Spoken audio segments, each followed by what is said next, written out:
do we or do we not? The question is are we in assimilation or are we not in assimilation? That is the ultimate question that we citizens of Earth should be asking, and not falling in the false narratives that we're living in a fake society where we're not in the real world, or reality itself is not real. Well, this interesting article by Jim McDermott, that was kind of posted on American Magazine website there on the politics, February 3rd on year 2022. And it goes, by the way, this the other day in a staff meeting that he mentions that the New York Times had just published a opinion piece arguing that we are living in a matrix-like simulation of reality, and that none of this is real. And isn't that just crazy that he said into the computer screen filled with images and other people, he's probably in a Zoom meeting, that have not seen for months in person. Some who were apparently unable to understand what he was saying because their feed kept freezing up. That's pretty much the evidence there. But what intelligent person could possibly think of that? Well, it turns out that quite a few, including Elon Musk, Brian Cox, Neil deGrasse, Tyson, philosophers at New York University, computer scientists, and most recently, in Times Opinion columnist Farhad Manjoo. They each point to various things that don't seem to make sense otherwise. Glitches like that we have neither discovered nor been discovered by any intelligent life in the universe, or that everything has been just so overwhelmingly awful for years now. With the never-ending pandemic, escalating climate change, increasingly violent political divisions, and the instability of political administrations, after all, what is happening at the same time, or not joking that the fact that La La Land was mistakenly given the Best Picture Oscar at the 2017 Oscars, when in fact Moonlight had won. Absolutely shocking. Even the fact that we are at the point where we can just about build such simulation, the physicist has reason to think, and therefore that must be true. That is the case, and I can definitely imagine me writing the next TV show, the next great TV show. And so let's get on that, please and thank you. Certainly, as the computer technology continues to advance and we continue to find ourselves trapped on Zoom, or the difference between fiction and reality is harder to parse. While I cannot imagine ever wanting to put on a giant headset or the VR goggles or and gloves in order to enter some alternate universe. Especially when owned by Facebook. I have recently have certainly had the experience of playing in video games so immersively that my imagination is still churning in them for hours after I'm plugged. During the early months of the pandemic, I was playing so much the game called Uncharted that I instantly kept looking for handholds to climb on buildings when I would leave my room or to go for a walk. And there's also something else soothing about the idea that the world we are living in is not real, especially when the things are not going well. In fact, this way of thinking is pretty similar to a lot of Christian catechisists from not long ago. Of course, parents that definitely grew up hearing that the real world is the one to come. So accept your suffering and the here and now, and make sure you do good deeds like that's gonna end up getting you heaven. In a weird way, such pre-Vatican II theology actually anticipated the video games of today, with their emphasis on earning points and leveling up. But the problem with the simulation theory, beyond the fact that it's just plain silly, is the way that which it further excuses us from any sort of responsibility for one another. The closest we come to life as simulation today is on social media and in socially connected video games. And often we find there are individuals treating others in ways they would never treat someone else in person. There is something about the not just anonymity of a service like Twitter, and also maybe the last proximity on Facebook that makes us feel like bound to each other in a way simulated reality. Other people easily come a little more than non-player characters in their lives. So it used to be in service of our town goals and nothing more. But I like to digress on it. My name is William Josky. I own the website, themexpert.com. You see me wearing my dollar sign bling hat there. But it's the paradigm goes is with many of these Christians thinking they can earning just one type of income, and not even that kind of thought is pretty much delusional. Because if that one income that you're earning ends up going away, what are you going to do?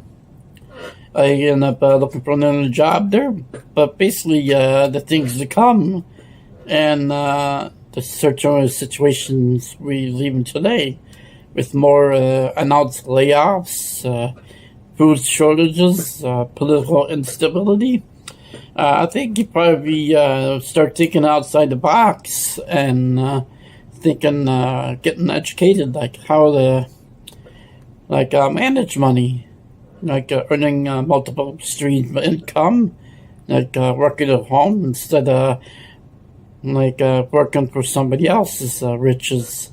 As I do cash flow presenting and multiple streams income with credit education and financial services education. As with my website there, with the company I'm involved with, United Wealth Education, and they were looking for sales agents So send me an email or send me like a direct message on my website or any of my social media accounts on the ways to earn money from home and earn the multiple streams income through affiliate marketing and affiliate programs. But the thing is, like, is with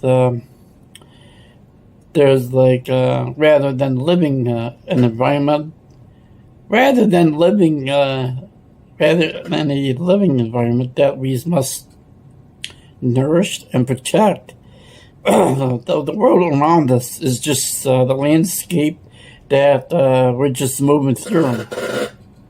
But I can't help to wonder that if the rise of the simulation theory does not emerge in part from a desire or just kind of a moral of freedom, wouldn't it be easier if I did not have to contend with the questions raised when a homeless person's asking me for cash, or worry about whether I might spread some disease or care how much carbon my airplane flights are generating.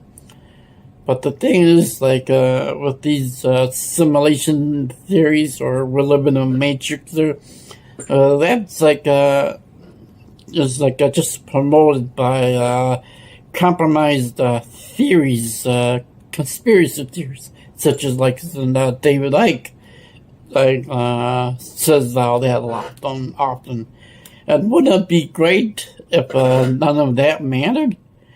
And I just could do whatever I want. Also, and does this mean we can have flying cars as well?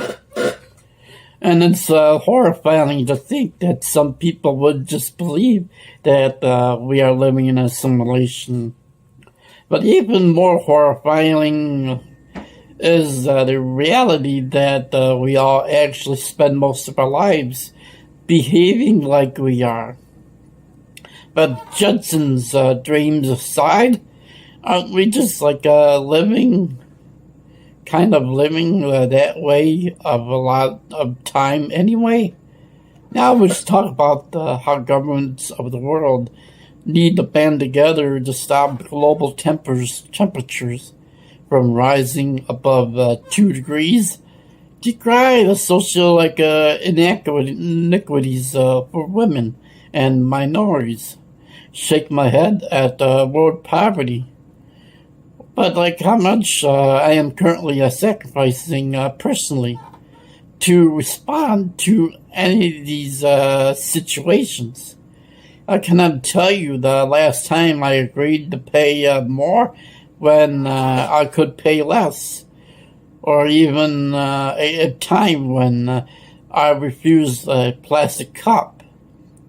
Now, at some point, it sure seems no matter what I might say, what I actually believe is that my own life is is important here. The rest really and truly might be as well as pixels, fetch requests, and programs. It is horrifying to think that some people would believe we are living in a simulation. Seriously? If some great intelligent being were constructing all this, like Game of Thrones would have had a better ending, by and large. But even more horrifying is the reality that we all actually spend most of our lives behaving like we are, when in fact all of any of us have is one life to live. This one human community, this one fragile planet.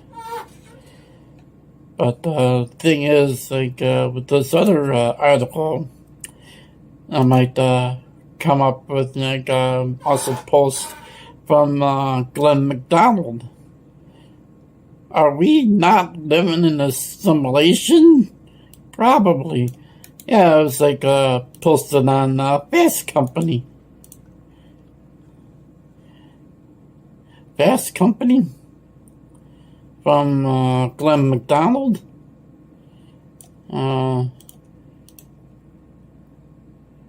Somehow I'm gonna pull that article out.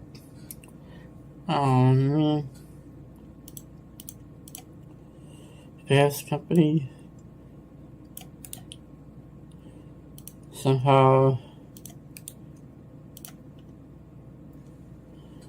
There's that website there from Glenn McDonald, which was posted a couple years ago. That was around 2018. Yeah. But this is like a 9-minute read. The good news on there, like everyone, according to new physics research, reality is probably not a quantum computer simulation designed by a hyper-advanced alien civilization. That really takes the whole load off, doesn't it? There. To back up the simulation hypothesis, sometimes called the simulation argument, is a concept that's been bouncing around in scientific circles for several years and in science fiction stories for several decades before that. The gist, according to proponents, is that all of reality is actually an incredibly complex computer simulation created by an advanced civilization. This controlling civilization may be existing alien culture, or maybe a future iteration of humanity, one upon many spun out into the far future multiverse of parallel realities. Oh, it's a trip, man, to think about that. While the idea itself isn't particularly new, we're all familiar with the Matrix movies.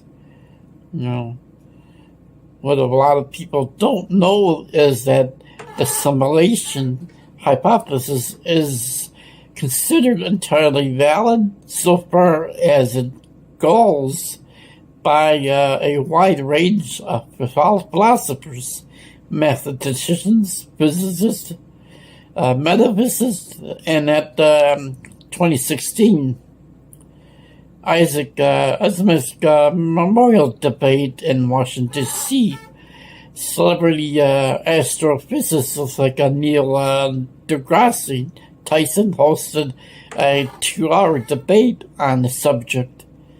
Elon Musk has suggested that, considered from a certain point of view, it's pretty much a lock that we're living inside some kind of cosmic hard drive. The core argument, perhaps made most strenuously by David Chalmers and Nick Bostrom, concerns the incredible rate of computer advancement we've seen in recent decades, specifically with games and simulations. We've gone from the Atari 2600 back in the 70s and 80s to high-resolution virtual reality in some 40 years. Projecting that rate of advancement forward, unthinkable amounts of computer power will be available to advanced species, either our own or others in the universe, who might like to create the ultimate cosmic simulation. You know, these sims would essentially replicate the physical reality down to the subatomic level. Approximately the humans within simulation that's us there would be conscious entities.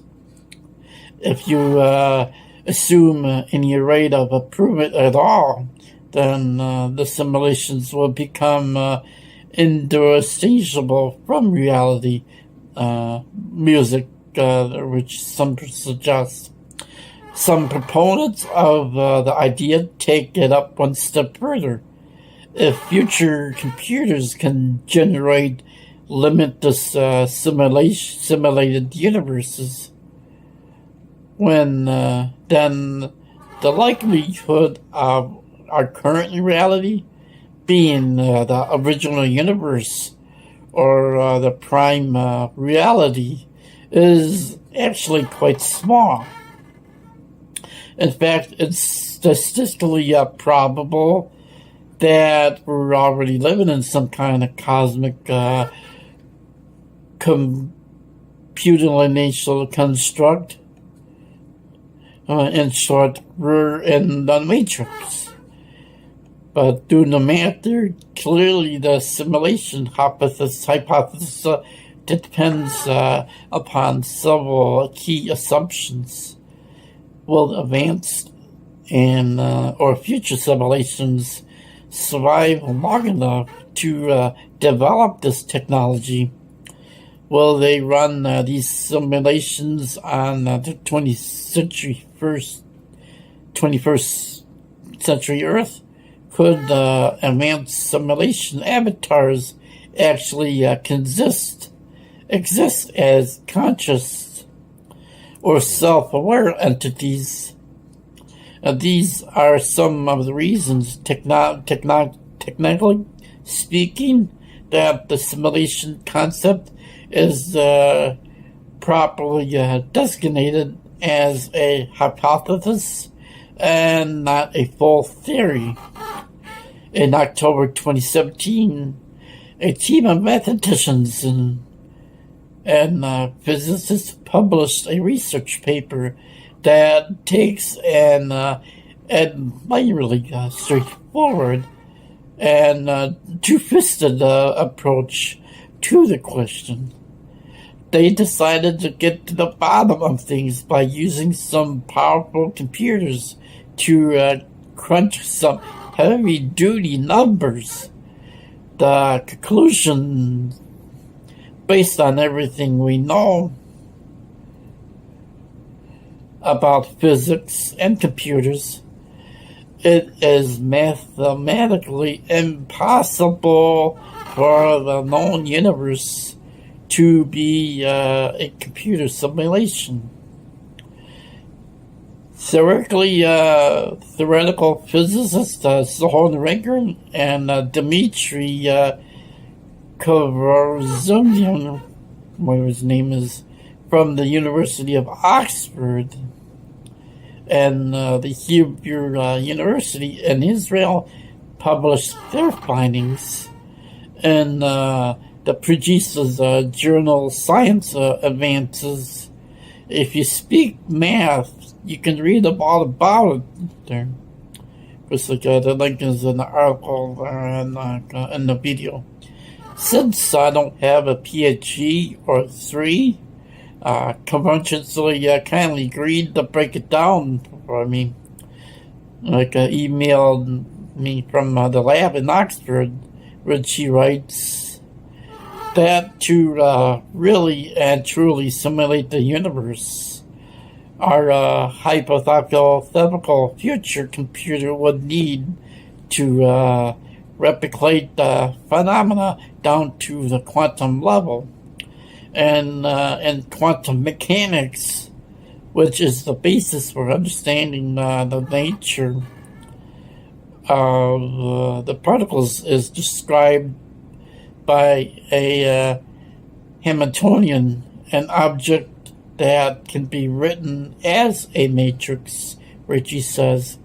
In order to simulate a quantum mechanical system, one would in general have to diagonalize this matrix on the computer, which is a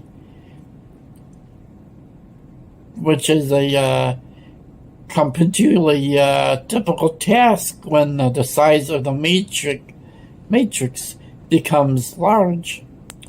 And according to the research team's best approximations, it would require a terabyte of RAM just to store just 20 spins of a single particle on the quantum level.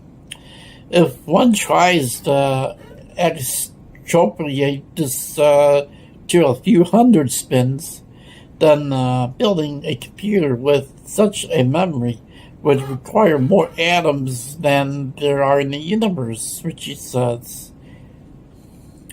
It gets more complicated than that, as you might imagine.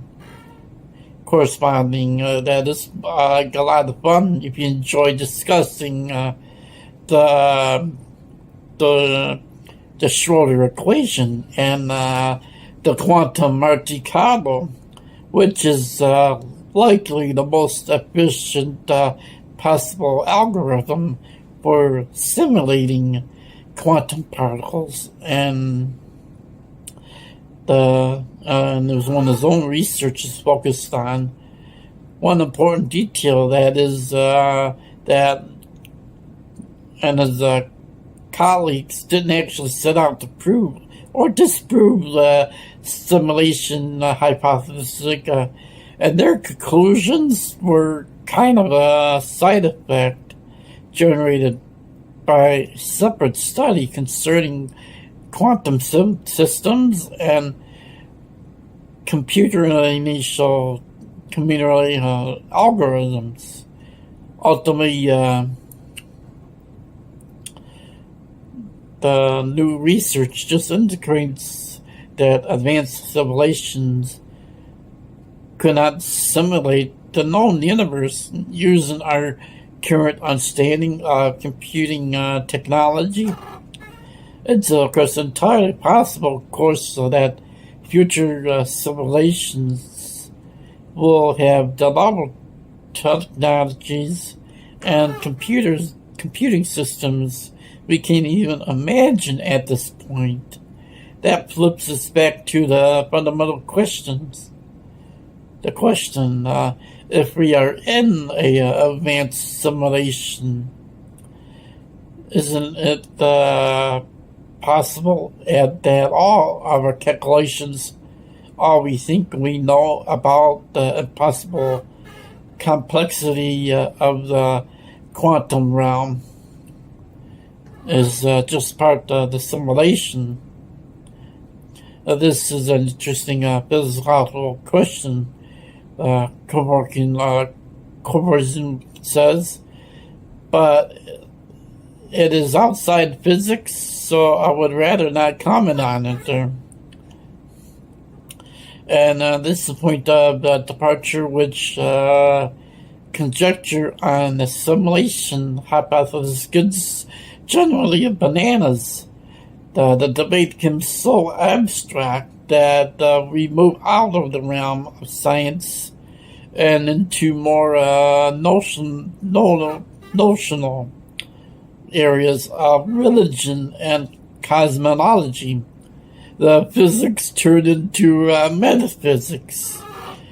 If there really is an alien civilization or entity powerful enough to simulate reality down to the quantum level, then how is that different from theological concepts of divine pantheons or the prime mover creating heaven and earth?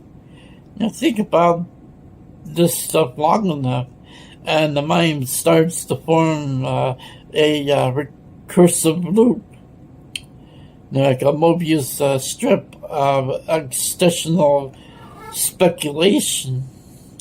And it's a great party topic, so grab your favorite acolyte and just go for it.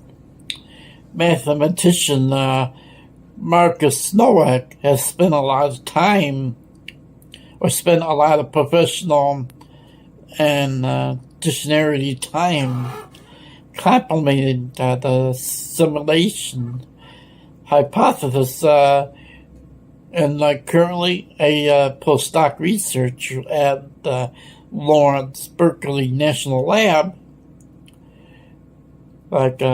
which Nowak specializes in computer physics. The one branch of science may be best equipped to wrangle with the cosmic sims concept, a strictly rational hardware consciousness point of view, where Nowak is skeptical, and he agrees with the recent mathematical research that computers, as we understand them right now, in the year 2018, will never be able to simulate the entire universe. The more computer power, I want the bigger, and the computer must be, Nowak says, that because of hard drives are actually physical things that I can touch, and if I want to actually model the universe, the moment of every subatomic particle.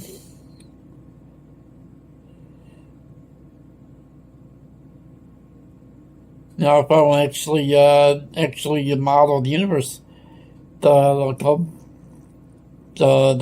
movement of every subatomic particle is the cosmos from the Big Bang onward is not possible.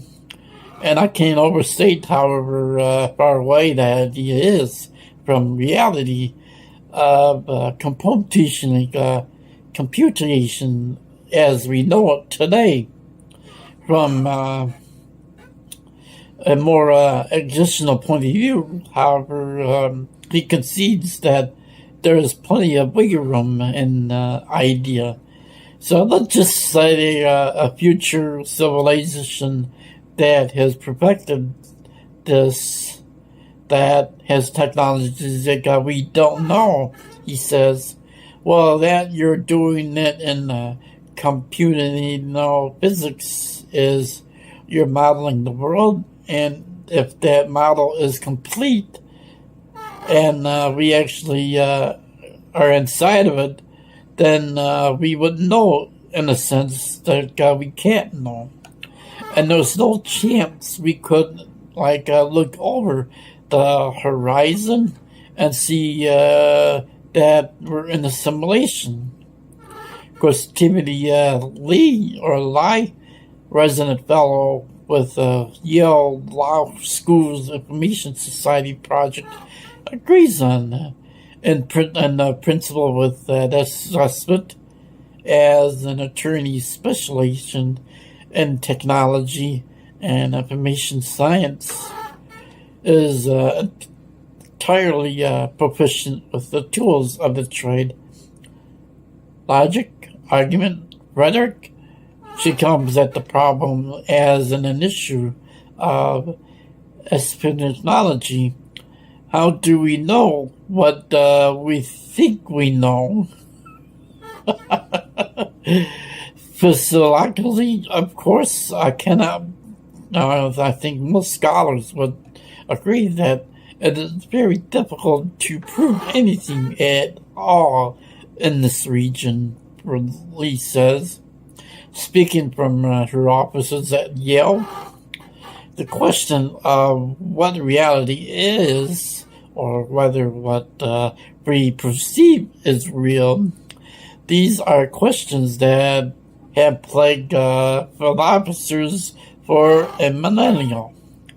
Because suggests that the simulation hypothesis fits squarely into a long traditional exceptional, like a speculation that we could trace back from ancient times, the Torah's parable of the butterfly dream, for instance, all the way through the Matrix movies. Wow.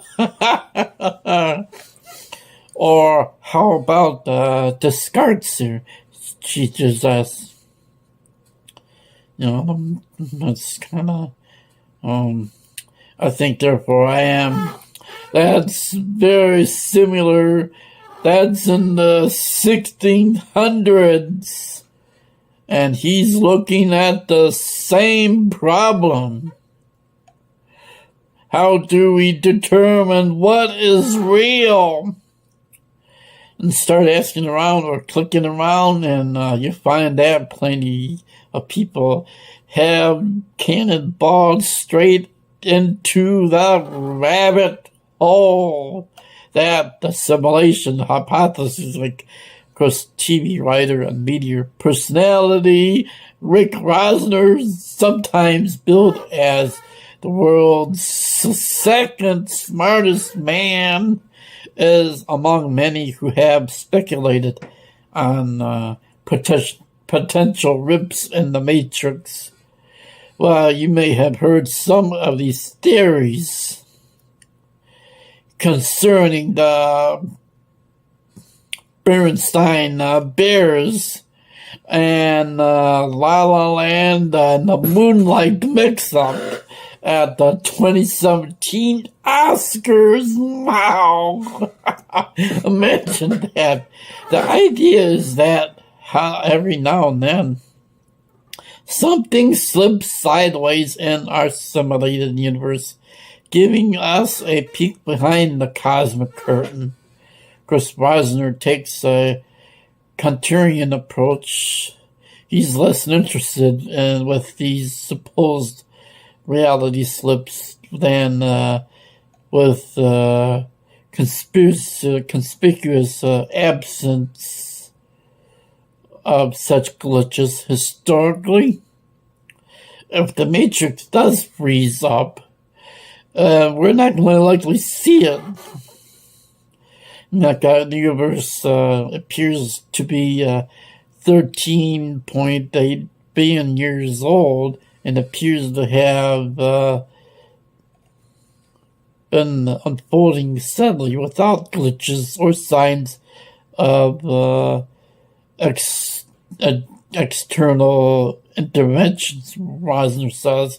So, with a simulation this vast and self-consistent, the odds of that it will begin unraveling when we're able to see it near zero. And so Reck's conjecture is all good and well. Of course, it's particularly our species' national pastime, evidently a governing principle of the human condition, is that we're not allowed to know, essentially speaking, what the hell is going on. But at the end of the cosmic day, a single practical question remains. If you were to find out tomorrow, around noon, and let's say that the universe is indeed a computer simulation, would that change anything? Would it make a difference in how you live the day-to-day life? Not for me, it wouldn't, says Nowak, who has plenty to keep him busy at Lawrence Berkeley Lab as a practical matter, Reed says. There is no point to actually making a decision on the issue. We can't know for sure, and tomorrow is coming either way. We're trying to make this distinction. We are living in a simulation, or are we not? He says. Maybe there's no difference. But Lee concurs, like, even if we're to someday find out we're living in a matrix, there is literally nothing to suggest that there is a way out of that. Or she says, there's nowhere to escape to, and it doesn't make really sense. Instead, Lee suggests that everyone should just remain calm and carry on. It's just a really great thought experiment by and large. And it's useful for getting people to think about philosophical concepts, which she says. But it's also important to invest our resources and our energy to solve the problems we see in the real world right now, whatever that world is. And the thing is, like,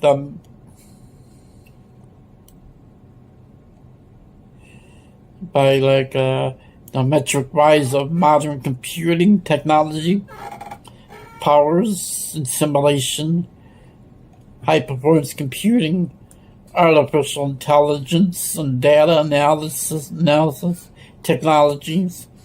And these technologies have given rise to amazingly breakthroughs separately.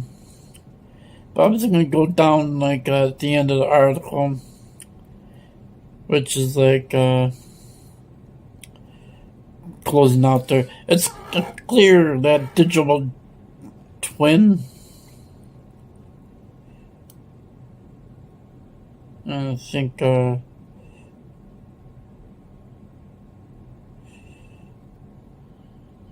of went into another it's just almost more than reading an article post. It was actually a blog, digital technology moving on. But it's it was a great read on that blog. My name is Wayne Drotsky. I'm a cash flow specialist there. So, share this video in far and wide if you like my videos. Don't forget to subscribe. And don't forget to shake the money tree.